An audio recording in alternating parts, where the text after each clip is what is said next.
नमस्कार दोस्तों, स्वागत है आपका एक और नई वीडियो में। बात करेंगे हरियाणा कौशल रोजगार निगम से जुड़ी नई जानकारी के साथ। कुछ मुख्य जानकारी आपके लिए रहेगी। चैनल पर नए हैं तो चैनल को सब्सक्राइब कर लेना। टेलीग्राम ग्रुप, व्हाट्सएप ग्रुप से जुड़ सकते हैं, लिंक डिस्क्रिप्शन में दिया हुआ है। टेलीग्राम ग्रुप को जरूर ज्वाइन कर लेना। 13,500 कैंडिडेट वहाँ पे जुड़े हुए हैं। तो हरियाणा कौशल रोजगार निगम पर 28 भर्तियाँ निकली थी, फॉर्म क्लोज हो चुके हैं। तो बहुत से कैंडिडेटों के कमेंट रहते हैं कि 4 से 5 फॉर्म भरे हैं, मेरा शॉर्ट लिस्टेड किस में आएगा। मैंने 4-5 फॉर्म भर दिए हैं, तो मेरी जो है शॉर्ट लिस्टेड करने की बारी है। एचकेआरएन के माध्यम से किस पोस्ट के लिए शॉर्ट लिस्टेड करेंगे। अब मान के चलो किसी ने जेई का भी भर रखा है और पीएन का भी भर रखा है, ठीक है। तो कहीं मेरे को पीएन में तो शॉर्ट लिस्टेड नहीं कर देंगे। आपकी जो क्वालिफिकेशन है उसके हिसाब से टेक्निकल टीम आपके सीक्वेंस में जो है लगा रही है फॉर्मों को। अगर आपकी क्वालिफिकेशन ज़्यादा है तो आपको क्वालिफिकेशन के हिसाब से ही पहले शॉर्ट लिस्टेड करेंगे। लेकिन एक बात का विशेष ध्यान आपको रखना है।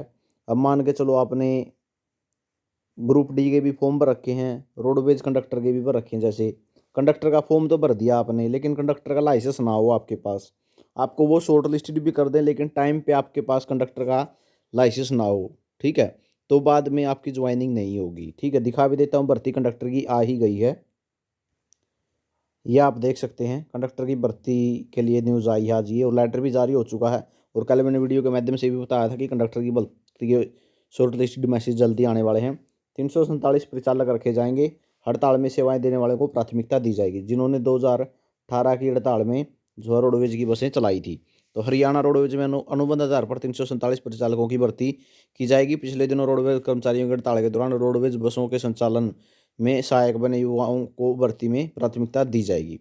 हरियाणा कौशल रोजगार निगम के प्रबंधक निदेशक को लिखित में अनुरोध किया जा चुका है। पहले इन्होंने जो है डिमांड की थी 480 की, लेकिन इनको मिले 420, ठीक है। तो 67 की कमी तो पहले वाली रहेगी थी, और 280 इन्होंने अब मांग रखे हैं, ठीक है। तो इस तरीके से 347 की डिमांड बढ़ती है इनकी। 347 परिचालकों को जल्दी ही शॉर्ट लिस्टेड किया जाएगा। 347 को एचकेआरएन के माध्यम से नौकरी दे दी जाएगी। अब बहुत से कैंडिडेट ये भी कहते हैं कि एचकेआरएन को ज्वाइन मत करो, जल्दी हटा देते हैं। ऐसा नहीं है, डिपार्टमेंट की डिमांड पर रहता है। कंडक्टर पहले लगे थे, हटे तो नहीं है अभी तक। टीजीटी के टीचर लगे थे, वो हटे थोड़े हैं अभी तक, ठीक है। तो ये डिमांड रहती है कि डिपार्टमेंट को डिमांड है या नहीं है, ठीक है, ये मैटर करता है। तो जो आपने ये फार्म भरे थे, आपने चाहे 4 भरे हों, 5 भरे हों, 8 भरे हों, 10 भरे हों, जितने भी आपने फॉर्म भरे हुए हैं, आपकी क्वालिफिकेशन के बेस पे आपको जो है अपर से डाउन की तरफ लगाया जाने लग रहा है। मतलब कि अगर जेई की क्वालिफिकेशन है तो पहले जेई का फॉर्म आपका जो है देखा जाएगा। उसके बाद अगर आपने दूसरा फॉर्म भरा है, मान के चलो पीएन का, उसके पीएन का देखेंगे। फिर आपका जो है कुक का देखेंगे, या जेई के बाद आपने कलर का भरा है तो कलर का देखेंगे, ठीक है। कहने का मतलब क्या है, सीक्वेंस देखी जाएगी। ये नहीं है कि अगर आपने पीएन का भर रखा है, आपकी क्वालिफिकेशन जेई की, डाटा एंट्री ऑपरेटर की, या ड्राइवर की, या कंडक्टर की है, तो आपको पीएन पे शॉर्ट लिस्टेड कर देंगे। ऐसा नहीं है। अगर आप डाटा एंट्री ऑपरेटर के लिए एलिजिबल हैं तो डाटा एंट्री ऑपरेटर के लिए आपको शॉर्ट लिस्टेड करेंगे, अगर आप क्राइटेरिया में आ रहे हैं तो। ड्राइवर के लिए एलिजिबल है तो ड्राइवर के लिए शॉर्ट लिस्टेड करेंगे। ऐसा नहीं कि आपको ग्रुप डी की नौकरी दे देंगे सीधे ही, बस आपको सीधा शॉर्ट लिस्टेड कर देंगे, ऐसा नहीं है। हाँ, अपना जो आपका मोबाइल नंबर है, जिस भी मोबाइल नंबर से आपने रजिस्ट्रेशन कर रखा है, फैमिली आईडी से कर रखा है, तो जो भी मोबाइल नंबर आपका कनेक्ट है उसको अपने अपडेट रखें। ऐसा नहीं है गलती बाद में एचकेआरएन की हो, लेकिन आपका जो है मोबाइल नंबर बंद पड़ा हो, तो उसको अपना जो है रिचार्ज रखें, ताकि जब भी शॉर्ट लिस्टेड किया जाएगा, शॉर्ट लिस्टेड करते हैं सीधा पता आपको, लिस्ट किसी भी प्रकार की ये जारी नहीं करते हैं। आपके मोबाइल नंबर पे शॉर्ट लिस्टेड आएगा। शॉर्ट लिस्टेड में ही लिंक होता है, लिंक पे क्लिक करके आपको फैमिली आईडी भर के उसको एक्सेप्ट करना होता है। उसके एक्सेप्ट करने के 3 से 15 दिन के बाद आपके पास ऑफर लेटर जारी किया जाता है, जिसमें डीडीओ का नंबर लिखा होता है। उस डीडीओ के नंबर पर आप संपर्क करते हो और आपकी ज्वाइनिंग, डीडीओ आपको ऑफिस में बुलाता है और वहाँ पे आपकी ज्वाइनिंग हो जाती है। ये प्रोसेस रहता है, ठीक है। तो एक तो ये समस्या लेने की आवश्यकता नहीं कि आपने अगर पीएन का भी फॉर्म भरा है, जेई का भी भरा है, कलर का भी भरा है, डाटा एंट्री ऑपरेटर का भी भरा है, तो आपको पीएन में कर देंगे। ऐसा नहीं है, आपकी क्वालिफिकेशन देखी जाएगी, ठीक है, उसके हिसाब से आपको शॉर्ट लिस्टेड करेंगे।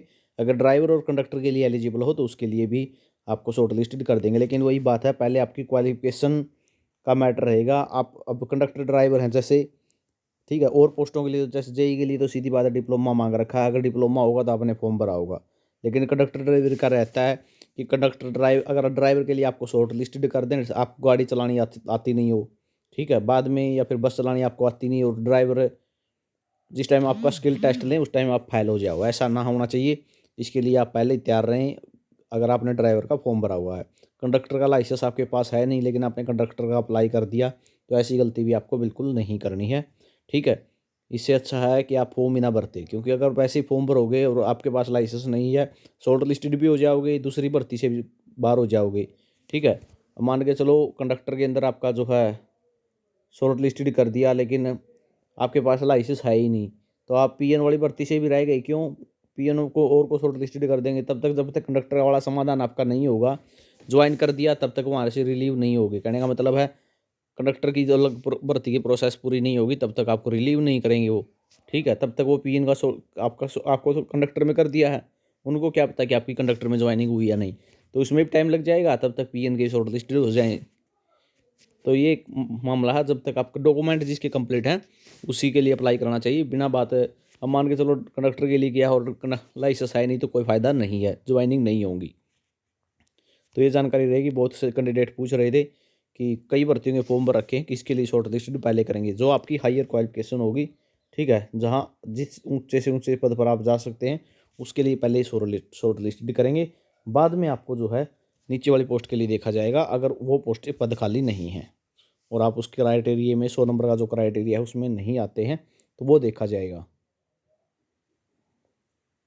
अगर आपका 100 नंबर के क्राइटेरिया में आप आते हैं तो जो आपका पद है जेई के लिए है या फिर कंडक्टर के लिए, ड्राइवर के लिए या ब्लॉक क्लस्टर ऑफिसर के लिए है, मैसेंजर के लिए, जिसके लिए भी है, रेडियोग्राफर टेक्नीशियन है, जैसे जिस पद के लिए भी आपने अप्लाई किया उसके लिए ही शॉर्ट लिस्टेड आपको कर दिया जाएगा। और 100 नंबर के क्राइटेरिया में एक विशेष जानकारी और रहेगी आपके लिए, ग्रुप डी और ग्रुप सी, ठीक है, इन दोनों के लिए सीईटी का रिजल्ट आ चुका, आपको पता, सी के लिए पहले आ चुका था, डी का भी आ चुका है।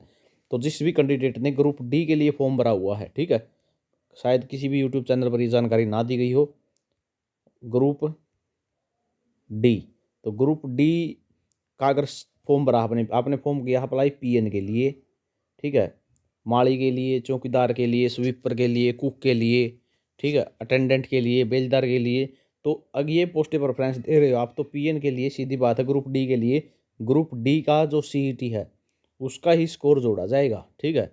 अगर स्कोर जुड़ के आता है तो ये स्कोर ही जोड़ा जाएगा। इसलिए अपना जो सीईटी, अब बहुत से कैंडिडेट बोलेंगे फॉर्म तो बंद हो गए हैं, फॉर्म बेशक बंद हो गए हों, फॉर्म को आप रीओपन कर सकते हैं, ठीक है। रीओपन कैसे करना है वो वीडियो का लिंक डिस्क्रिप्शन में मिल जाएगा। रीओपन की रिक्वेस्ट डाल दो ग्रीवेंस लगा के, फॉर्म रीओपन हो जाएगा। उसके बाद अपना सीईटी का स्कोर अपलोड कर देना, ठीक है। तो अपना सीईटी का स्कोर जरूर अपलोड कर लो। जिसने भी फॉर्म भर रखा अपना ग्रुप डी का भर रखा है तो अपना ग्रुप डी का स्कोर अपलोड कर लो।